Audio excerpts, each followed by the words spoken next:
sometimes when you deal with hugely unscrupulous, dishonest people, you have to make certain phone calls that you'd rather not have to make. But there's the number for the San Diego FBI. There you see it on my tablet. And now you see that I am calling to tell them about the people at the Vons. We have reached the San Diego Division of the Federal Bureau of Investigation, Oficina del FBI San Diego. Para Español, oprime el número 9. This call may be recorded. If this is a life-threatening emergency, please hang up now and dial 911. Our answering service menu has changed. Please listen carefully to the following selection. If you know your party's 4-digit extension, please dial 5 now. For business hours, directions, and mailing address, press 1. To file a complaint, press 2. If your call is for... Yeah, file complaint.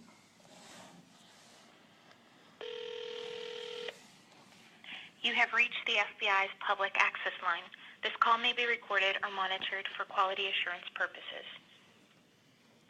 For English, press 1. Para español, oprima 2. Needs to be We are experiencing unusually high call volume. In order to expedite your call, please choose from the following options. If you wish to report online crime, email hoax, or scams, press 1. If you wish to report suspicious activity that may be related to terrorism, press 2. If you wish to report a network intrusion matter or provide a tip on an FBI fugitive, press 3. If you wish to report public corruption, a civil rights violation, or white-collar crime, press 4. If you wish to report some other federal violation falling under the FBI's investigative jurisdiction, press 5.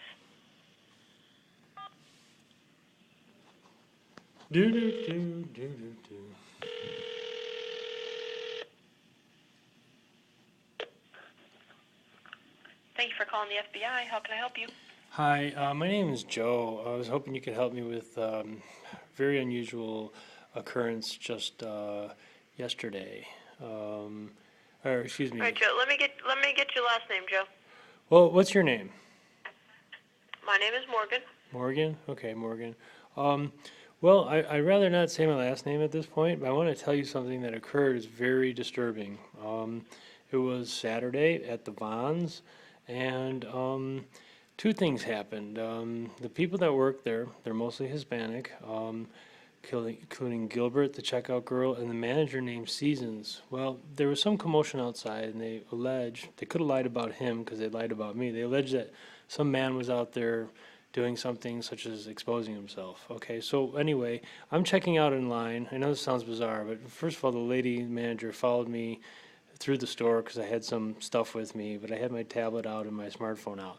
I got to the checkout line. It should have been about $6-7. It turned out to be $10.71. I said, "Well, you've overbilled."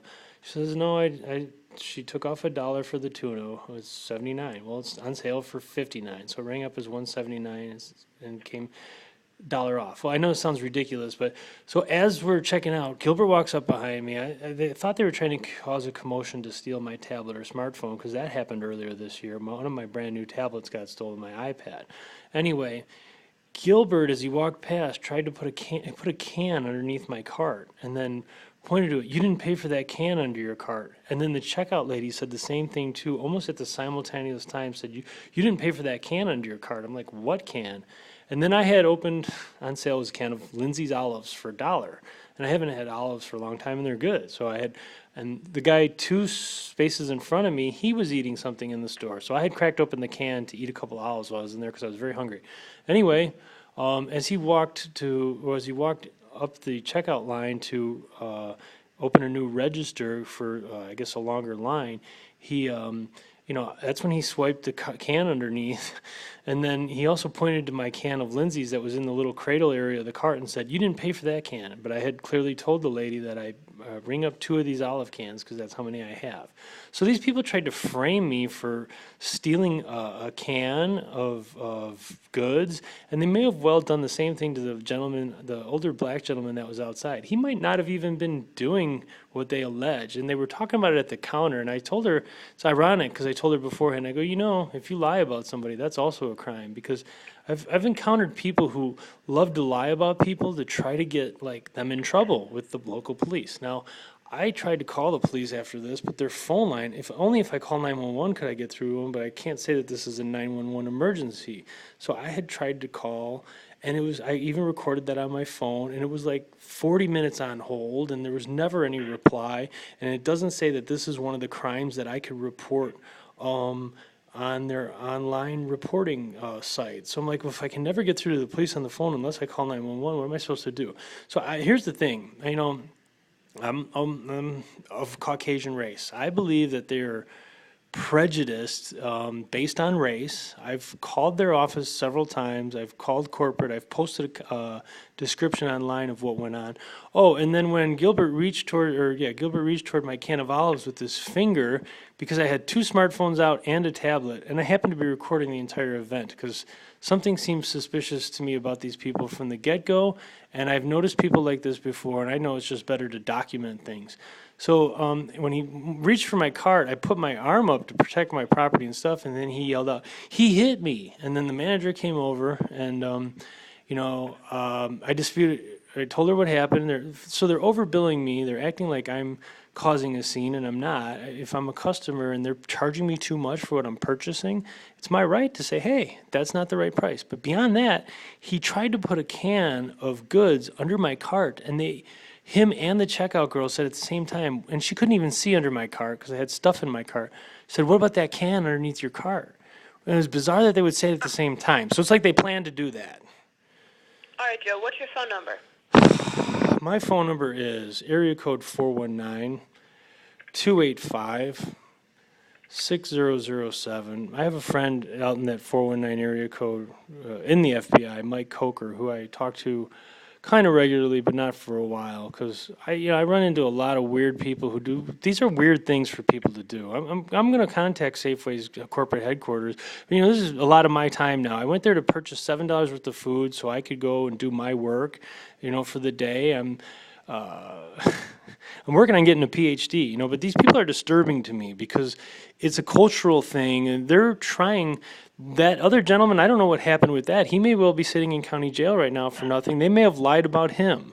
So for people to do that. All right, well, I'll document your concerns. If we need to get back in touch with you, we'll contact you. Okay, could I ask you one real quick question? I understand it's not really maybe your issue, but one real quick question is, do you have a phone number where I could report this to the police? Because for them to do that, it is a crime. It's maybe not FBI level, but it is a crime to try to plan, even if it's minor crime. It's his character. If you look at his character, he tried to place a can of something under my cart, and then accuse me of stealing it. So he's trying to defame my character, and for him to do that, it's like planting evidence or something. That's some sort of crime. So anyway, what do you? You just need to look up. A number for the police in your area. No, I don't. Are you in San Diego? I am in San Diego. That occurred on College Avenue, Vons in San Diego. All right. Well, here's a telephone number. You have a piece of paper? Thank you, Morgan. Thank you. Yes, I have something to write with. All right. It is 619. Right. 531. Right. 2000. All right. And it says, please use a different number if you live in the 858 area code area. Do you live in that area? No, it's where it occurred. I live in, I have an RV, so I live in whatever area I park my RV at, but I'm working on getting my PhD, and it's just troubling when people try to attack me like that. And they may have done the same thing to that poor gentleman outside, and he may well be sitting in county jail right now for another lie. So, I don't know. It's troubling to know that there's people out there who do that, because what they're trying to do is they're trying to use the police to kidnap people for whatever reason. I don't think the police are involved. I think it's bizarre, but it's not the first time I've seen that sort of behavior. And to me, that borderlines on terrorism. If you're going to do something to affect somebody's freedom and you're doing it, they're lying. That is, I'm not sure what crime that is, but that has to be a crime. Anyway. All right, Joe. I'm gonna document it and give the police a call in your area with that number I provided. Have a good day. Thank you. Have a good day.